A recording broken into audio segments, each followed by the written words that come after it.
Recording in progress.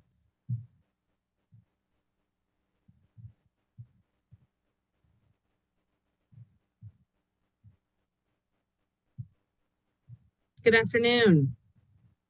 Looks like a few folks are still connecting to the audio, so we'll give just a second.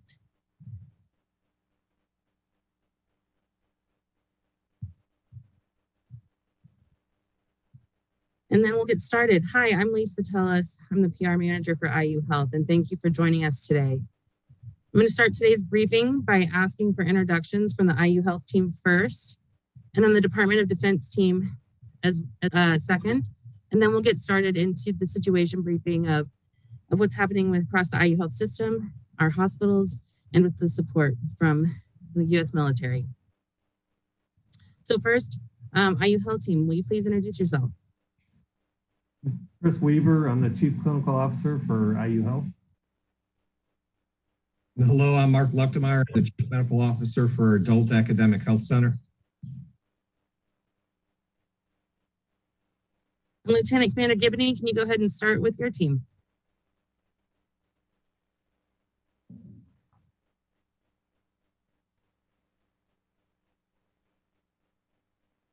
Yes, ma'am. Thank you. I am Michael Gibney, Lieutenant Commander. I'm officer in charge of the medical response team. Hello, I'm Lieutenant Junior Grade Lindsay Rude. I am the administrative officer for the MRT team. Hello,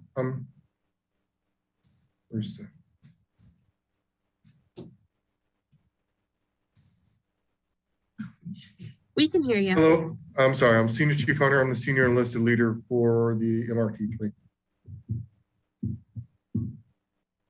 And I'm Lieutenant Commander Donovan Mabe. I'm one of the pulmonary critical care physicians assigned to the team. Thank you all. I'm going to go ahead and ask Dr. Weaver to go ahead and start us with a situation briefing of what's happening within the IU Health system. Dr. Weaver?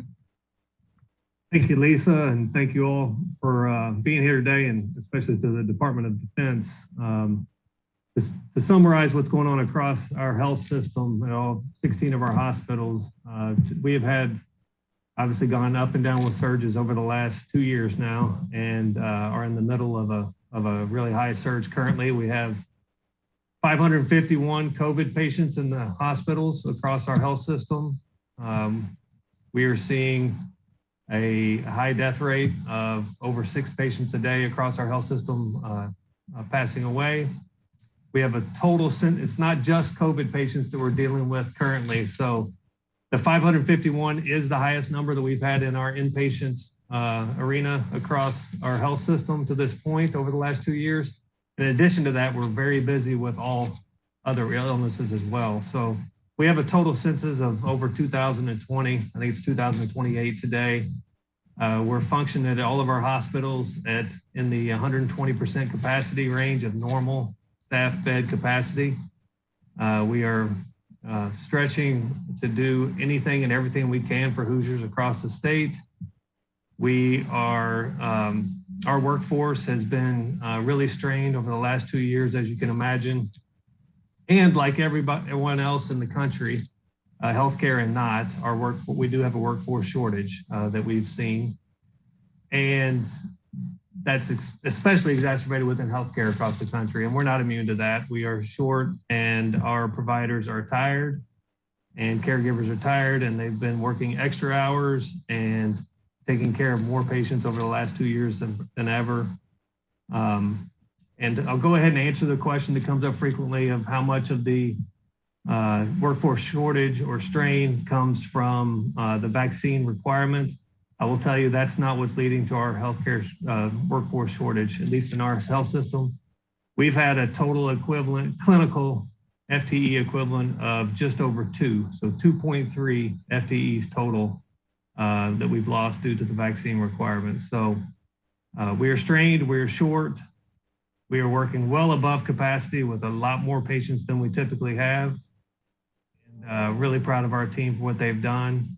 And we're really excited that as we've asked our state and Department of Defense for help and helping our providers continue to provide excellent care to all the patients that are coming in, that the Department of Defense has been able to respond and get us some aid here and help take high quality of care for our patients. I'll leave it at that. For Lisa, you can go to Dr. Lukemeyer for the next part, or however you want. I'm happy to answer any and all questions. Sure. Thank you, Dr. Weaver. Yeah, let's go ahead. And Dr. Lukemeyer, can you please give us a situation overview of what things are looking at IU Health Academic Health Center and Methodist Hospital specifically? Sure. Thank you, Lisa. Just to define what the Adult Academic Health Center is, we have two downtown adult hospitals, Methodist Hospital, University Hospital. Both of these hospitals are under my purview here. We'll focus specifically on Methodist. It's got a census right now of around 520 patients or so. And as Dr. Weaver had mentioned, the total COVID census across the health system, I just want to put that in perspective that we could fill up the entirety of Methodist Hospital with just COVID patients in our system. So to give you a sense of what that impact is for us in the entire state. Currently, Methodist does have the largest number of COVID patients across the system. We're at 127. If you include our University Hospital downtown, that's 168 patients. So that's about 35% of the total COVID patients across our health system. We have a couple of other hospitals or regions that have an excess of 100 COVID patients in their regions. And we are working to support those regions that are significantly affected. As Dr. Weaver mentioned, from a bedded volume standpoint, we are well above what we would normally run without the surge. We've been in a constant state of surge essentially since the beginning of October, maybe early September here. And so we've been running just shy of around 800 beds on average per day. So that, to give you a sense, that's around 100 more beds that we've asked our team members. We've recruited some additional help in the form of temporary labor, as well as being creative about redeployment across our health system to help support the additional care that these beds require. We are also the hospital that has the largest ICU capacity in the state. And so we do receive quite a bit of referrals for our high acuity care. And we are making sure that we are trying to keep as many ICU beds and capacity open so that we can meet demand not only within our health system, but also outside our health system and for the state. So really the Department of Defense coming in here and helping us with people, which is our most important resource and the resource that we are most challenged with at this time, is very helpful. And I can't thank the Department of Defense enough to help us to care for even more Hoosiers than what we're currently caring for. And that's really the goal of asking for help from you all, is to help us care for as many Hoosiers as we possibly can. Thanks for that, Dr. Lukemeyer. And that leads us into talking about how we got to where we are now. And so Lieutenant Commander Gibney, could you give an overview of how your team that's here now, how this came about? Thank you for your question, ma'am. So to start with, I want to say how proud and excited the team is to be here working for IU Health Methodist Hospital, as well as the city of Indianapolis and the state of Indiana. For this to all come about, the state, as well as the city, the hospital has to submit a request to the state and the governor, who is then forwarded that request to FEMA and higher level decision makers. Once that's approved, it goes to the Department of Defense if needed to disperse or deploy troops or send troops to places that are needed for care and any additional support that is needed as far as personnel. Thank you. Sure, thanks. So I know we got quite a few questions ahead of this briefing, so that I'll go ahead and ask and direct. And if you have any other additional questions, those who are on, please feel free to submit those to the chat as well, and I can ask. Talking about this deployment, if we could, let's see, Lieutenant Junior Grade Rude, could you give us a little bit more information about the people who are here? What are the positions and their roles of the 20 Navy medical staffers? Yes, ma'am. First, I'd just like to say I am proud to be here. I'm happy to assist the city of Indianapolis and support the state of Indiana. Our team consists of about 20 different medical professionals, ranging from doctors and nurses. They hold vast areas of expertise, such as family practice, critical care, medical surgical. We also have respiratory technicians on our team, and everybody is embedded into the facility, working alongside the staff, and basically in the areas that need, I guess, assistance the most. Thank you. Senior Chief Hunter, can you talk to us about the team itself? Has this team traveled together for other assignments? Yes, ma'am. Again, just like Lindsay and Commander Gibney, I'm also privileged to be here working with you guys. A few months ago, we were stationed, we got answered a call in Wenatchee, Washington. We went out there and we helped them out. Then when we were no longer needed, then we came back here before we answered this call to come out here and help you guys. Thank you. Great, thank you. Lieutenant Commander Gibney, can you talk to us a bit about, again, this group and where they're coming from across the country? Yes, ma'am. So we are a very diverse group of physicians, nurses, and respiratory therapists who have had the experience of working together and building skills as a team. We come from 5 different commands, including North Chicago, Great Lakes, Fort Belvoir, Virginia, Portsmouth, Virginia, Jacksonville, and Pensacola, Florida. As far as the team makeup goes, like I said, this is our second mission together. So we've developed a good rapport. We hopefully will integrate efficiently and quickly into the hospital and provide the care that is needed to this facility and the patient population in the area. Thank you. Lieutenant Commander Mabe, can you tell us a little bit about your firsthand experience? I know that you've just arrived in Indianapolis, but in the other hospitals that you have supported, what is the experience like in treating patients and being on the front line? Yes, thank you. I'm a new member to this team, but I did deploy with a different response team to Lafayette, Louisiana earlier in the year for a similar COVID response mission. My primary duties are at the Naval Hospital in Portsmouth, where I do pulmonary and critical care at that facility.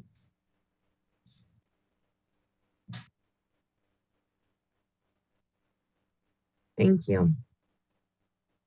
Dr. Weaver, can you explain what the FEMA teams will be doing versus what the National Guard, Indiana National Guard members are doing in our hospitals? Sure, Lisa. At a high level, I'll tell you. So this FEMA team comes with clinical expertise, whereas the National Guard team is largely helping us in other areas, the many jobs that we have to get done in the hospital. So we have doctors, nurses, RTs, as was described earlier, that can help with our teams that are stretched. With us having such a high census and high patient load, it's critical to have some of that clinical expertise and help for our doctors and nurses and respiratory therapists. So they'll add that. The National Guard that's been deployed to 14 of our 16 hospitals across our system have been a huge lift. Great to work with, and just our team members could not be more ecstatic to have them. And they do a huge number of roles from and really pitching in, doing anything from transporting to cleaning to anything that we ask of them. They've been incredible throughout. So the real difference is this team comes with a little more clinical expertise and doctors, nurses, et cetera, to aid our team. Thank you. Now talking a little bit about what our hospitals are seeing. And I think Dr. Lukemeyer or Dr. Weaver, you could answer this. How is hospital staffing? Are healthcare workers out with COVID? Yeah, it's just like everybody else in the country and the world. We're seeing our healthcare workers. We have, I think, across the system, it's 350, 360 individuals, team members that are out either ill with COVID or quarantined because of exposure. So that obviously adds to the workforce challenges and is a big pull across our health system. And I'll add that's across many roles. So we're not just talking clinical providers, but we're talking everybody that contributes in some way to the outcomes and benefit of patients. So that's our entire team with that. From a staffing standpoint, most areas are stretched. As I mentioned before, I think people are working more than they normally would, and some volunteered to do so, some we've asked to do so. And as well as being stretched from a workload standpoint to make sure that we provide good care to any patient that comes in our doors. Now, can you describe what the hospital is like on the inside in terms of, are there overflows? Is it a crisis level, critical levels?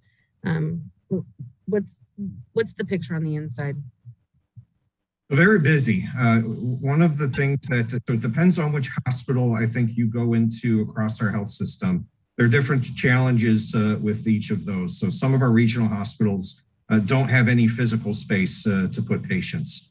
So I'll kind of start there and describe that. There are patients that are in non-traditional care spaces. They've exhausted all the physical space and patient care rooms. And so we have cared for patients and are caring for patients in some procedure areas. And so places that are challenged geographically with the surge are putting patients or caring for patients in non-traditional care spaces. One of the benefits we have in our downtown hospital, specifically Methodist, is there is physical space in the building. There's a lot of unused space that we have. So we've been able to surge and open up multiple patient care units that we have not used prior to COVID in several years, some even a decade or so. The issue downtown isn't necessarily physical space, but it's staffing to be in all those physical spaces. So yes, across our health system, we are seeing patients waiting for beds in the emergency room. We are seeing patients waiting to get into the hospital, but we're doing the best we can to accommodate that. So even though there is a little bit of an additional wait and you may not get the care in the place that you want to get care, we will definitely make sure that you get the care that you need. So our whole focus is to make sure that we provide care for the urgent and emergent patients and people and family members that we are asked to take care of. So, and I just want to add, Dr. Lumar said that perfectly. We want to reiterate that if you are sick and need to come to the hospital, come. You're getting high quality care and getting taken care of well. We're just doing it in different places and finding creative ways to make people fit. So one of the huge things and one of the benefits about getting help from FEMA, and Mark, Dr. Lukemire alluded to this earlier, is Methodist Hospital takes transfers in from the entire state. Over 80 people a day get transferred in from other hospitals to get taken care of because of the high acuity at Methodist. And because of that, us being able to expand and stay open to some of those patients that can't get the level of care they need across the state, this is hugely important. And our hospitals, like Mark said, we have conference rooms that we've turned into patient care spaces. We have gotten very creative and at the same time been able to accommodate those, redo those spaces and do them in a way where you're getting the highest level, high quality care at all times. So we want to make sure that everybody knows and feels comfortable. If they need us, we're here. Please come get the care you need. And at the same time, the strain on our team members, providers is real. The numbers are much higher than they have been in the past. Both COVID and not COVID, we're very, very much strained, and any belief that it's just a workforce issue is just inaccurate. I mean, we have both hitting us at this time. Can you tell us a little bit about, again, getting unique with spaces? about the status of our emergency departments. How long is the typical wait to see a doctor compared to maybe 2 or 3 months ago? And how often are our ERs put on diversion?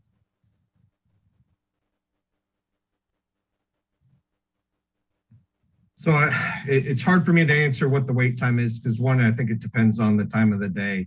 I would say on average over the last couple of months, we've seen higher than average patients being bedded in the emergency room waiting care. Some of the days that we've walked through the ER has been the most people that I've seen in an ER at one point in time.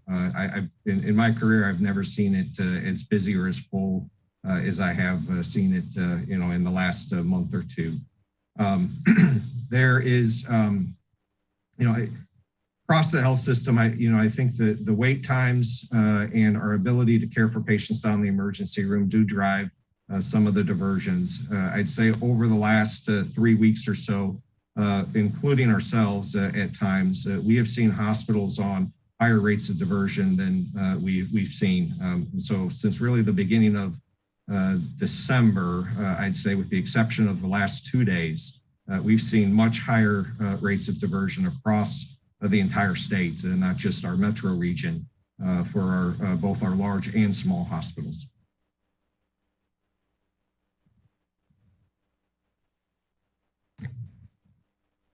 What about COVID test kits? Do we have enough test kits to test everyone who walks in?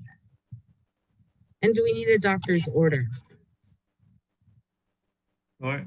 Lisa, I'm not sure if you're referring to the test kits for home or here in our sites. We do have enough test reagent. We do have enough testing capacity when you're talking about the kits that we need within our health system to do the test. Yes.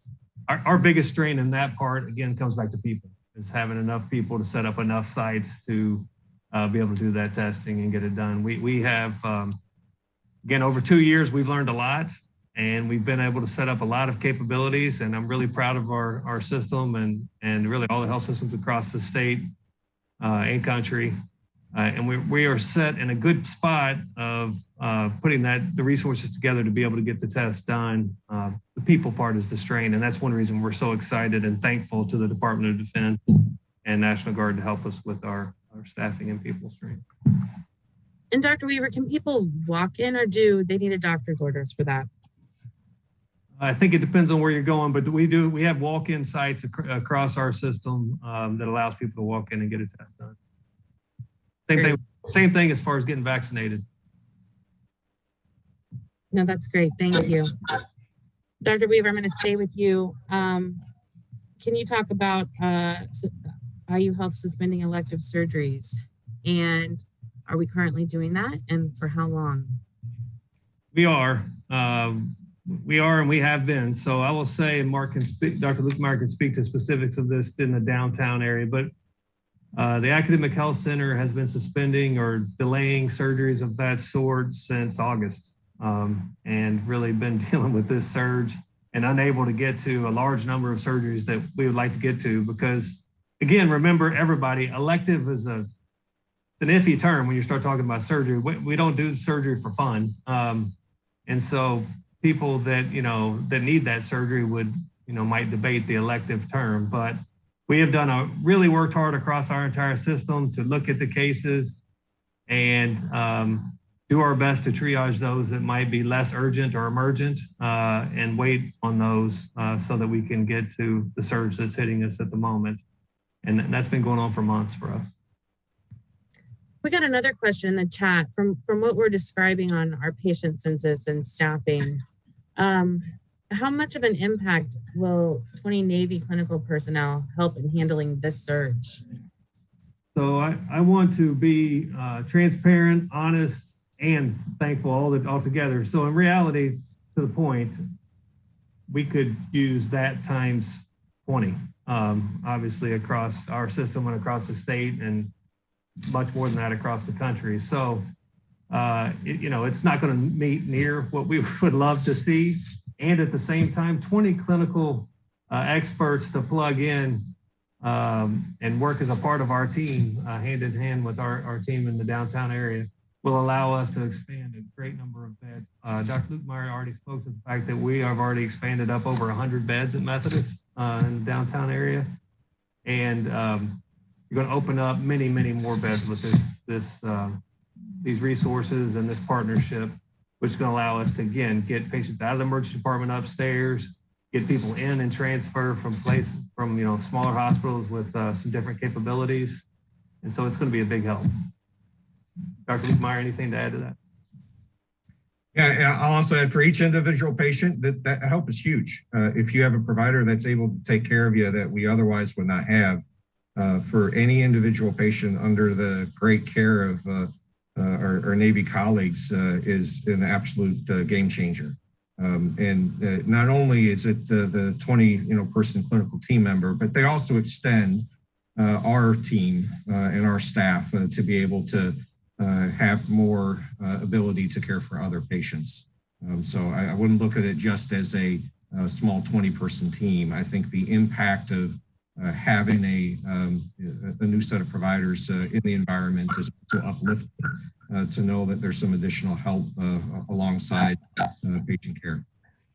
Yeah, I want to jump on what Mark just said there at the end and really help everybody understand the strain and the fatigue and the weight that everybody in the healthcare system and all the clinical providers have been carrying over the last 2 years.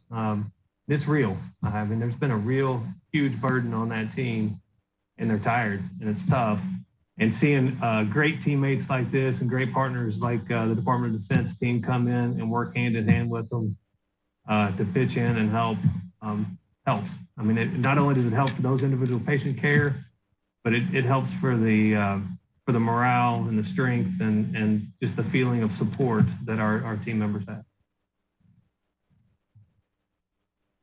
Thank you. Lieutenant Commander Gibney, I have some questions about when your team basically will be ready to start helping. So can you talk to us just a little bit about what they're doing now and when they'll be helping patients? Yes, thank you, ma'am. So as of right now, our team is beginning integration into the hospital. We're working hand in hand with the staff here to learn their system, their procedures, their protocols. When our team feels that it is in the best interest of patient care, and when the hospital agrees that our team is ready to be integrated fully into the system, that's when we proceed with beginning our whole mission and beginning to treat patients as part of the team. It's really in whatever's in the best interest of the hospital and in the patients. Thank you. Thank you. And I'm not sure if this is a question for you or perhaps Lieutenant Junior Grade Rude. Will the team treat all patients or only COVID patients? Yes, ma'am, I can field that. So our team is here to assist in any way possible. We're very proud to be here. We have the expertise needed to increase patient care at this hospital. So however they need to utilize us, whether it is freeing up some of their staff to treat COVID patients, whether it's in direct patient care with COVID patients, we're here to support the facility. Thank you. And how long are you here?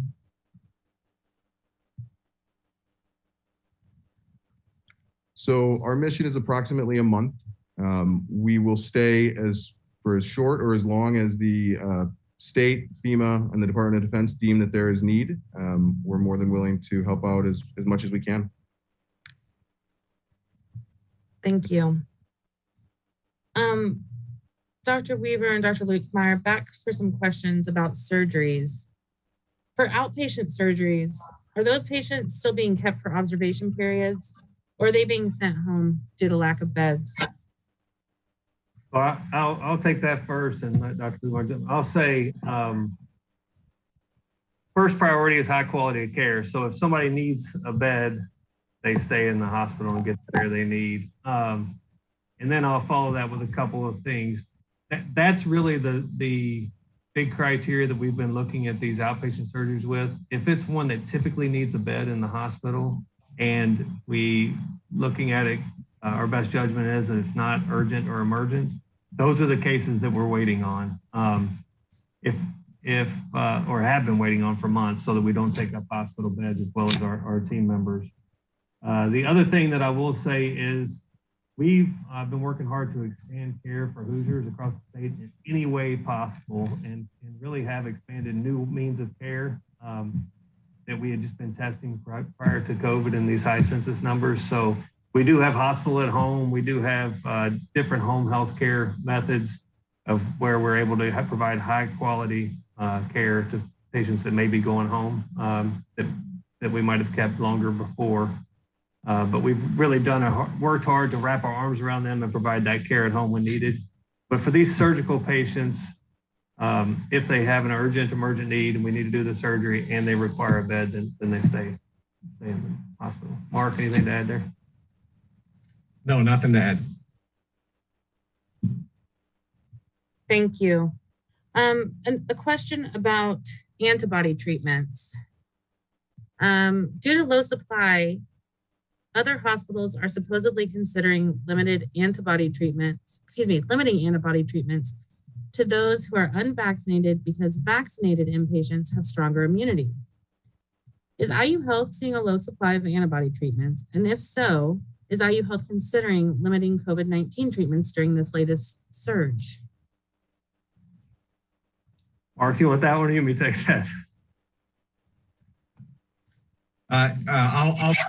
Chris, you can add on here.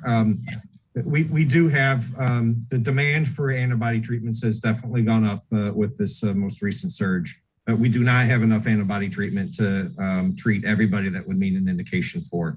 So we are looking at restricting a little bit of that criteria to those who may benefit most from them. The vaccinated versus unvaccinated, at least my understanding, is not a conversation that we've had. But we have talked about at least restricting the time frame in which somebody is eligible for the antibody treatment, as well as making sure that the antibody treatments are strictly in an outpatient setting. Anything you want to add, Chris? No, I'll just say I'm guessing part of that question is coming because of the country, that discussion happening, especially as Omicron is looming, and at least the early evidence or discussion on that piece is that some of the antibodies may not work against Omicron. And so it'll leave us a more limited supply.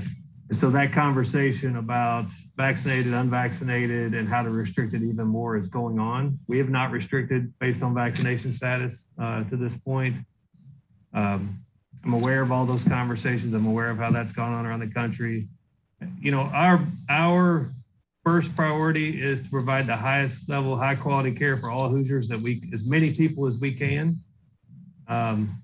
And then within that, to be able to do that, we have to look at what treatments are most effective for each patient and having that effect, how many of them we can, one, keep from obviously from dying from COVID, and two, as many as we can keep from needing a hospital bed as we can. That's a priority because as we've talked about already, we're limited on space, on staff, all the above. So those are the kind of priorities and discussions that people are going through around the country. And we have not gotten to as Mark said, we've not gotten to the vaccinated, unvaccinated part or discussion or had to deal with that. Thank you. I've got some more questions about workforce shortage. Can you be more specific about what we attribute the workforce shortage to? Has there been high turnover outside of former employees who did not meet the vaccine requirements leaving IU Health? Sure. So I'll start with this, and probably everybody on this call could jump in on this one. But I would say, first of all, we didn't have, if you talk about working at 120% capacity and up several hundred beds across our system from the norm, then we wouldn't have enough people, in normal status to take care of that. And yes, just like every industry across the country has seen people leaving the workforce, healthcare has as well. And I'll add the last 2 years have been really hard. Again, as I encourage people to get vaccinated and be careful in large groups, especially inside, all that stuff puts a strain on individuals working. And we have seen a burden on our team, just like every industry has, and healthcare is probably taking the brunt of that. Anybody else? Mark, anybody add anything to that?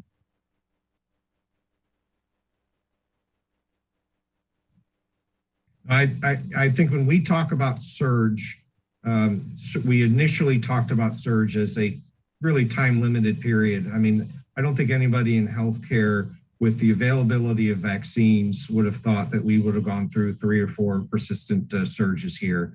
And that takes a significant toll on our team members. And yes, workload and burnout is a factor. If you look nationally, rates of reported burnout are at a really high rate. And so some people are leaving the profession because of that. Some people are looking for other opportunities or other ways to help within healthcare. I think the remote versus in-person care also plays a significant role in that. But listen, it's tough to take care of patients in a hospital and to take be in direct patient care. And this last 2 years has really taken a significant toll on folks. And it's been challenging. It's going to continue to be challenging. So our role is to do as best we can to support our frontline caregivers and give them all the support that we can potentially or possibly give them. But we need help, and that's what you're seeing with us reaching out to FEMA and the Department of Defense, a couple weeks ago. Thank you. And Lieutenant Commander Gibney, I know you wanted to make sure that we corrected a statement that we made about the support team. So could you go ahead and give us that, please? Yes, ma'am. So I wanted to correct my statement about the determination of need for DoD usage. So that determination and the local need is determined at the FEMA and the DoD level, not at the state level. Thank you. Thank you. I appreciate that. I think we have addressed all of the questions. Before we wrap things up, I wanted to first ask the Department of Defense team any final notes or anything that we want to make sure that you share before we end today. And I'll start with you, Lieutenant Commander Gibney. So I think I speak for the whole team that we just want to reiterate how proud and excited we are to be here to be able to provide aid and our expertise to the local population, the city of Indianapolis, and the state of Indiana. We're very happy to be able to help. Thank you. Thank you so much. Anyone else? And that's fine if not. Just want to make sure I don't skip you.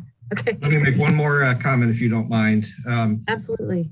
We focused this conversation on COVID, which I think is really important, but I also do not want to forget influenza. We are starting to see influenza across the state. There is also a vaccine for influenza. So I encourage anybody out in the community to please get vaccinated, both for COVID and for influenza. At least nationally, who knows what the flu season is going to portend. There's a few people saying that it is maybe a severe, some may say it's limited, but I don't want to take that chance, particularly with the state of our hospitals that we're in. If we add influenza on top of COVID, it's going to strain and really challenge healthcare systems across Indiana. Thank you for that, Dr. Lutzmeyer. Anything else that you or Dr. Weaver would like to share? Again, just say big thank you to our state leaders and particularly to the Department of Defense. We're excited about being able to take care of more Hoosiers and give high quality care and get through this surge. Thank you. Thank you all again. And for everyone who joined us, I will follow up with an email with everyone's names and titles. So you have that all in one place. And again, I think you've got my contact information, so please feel free to reach out with any additional questions. Again, thanks everyone today for being with us. And again, with my follow-up with names and titles, I should also have a link of the recording that I can share with you as well. Thanks, everybody. Have good holidays. Bye-bye.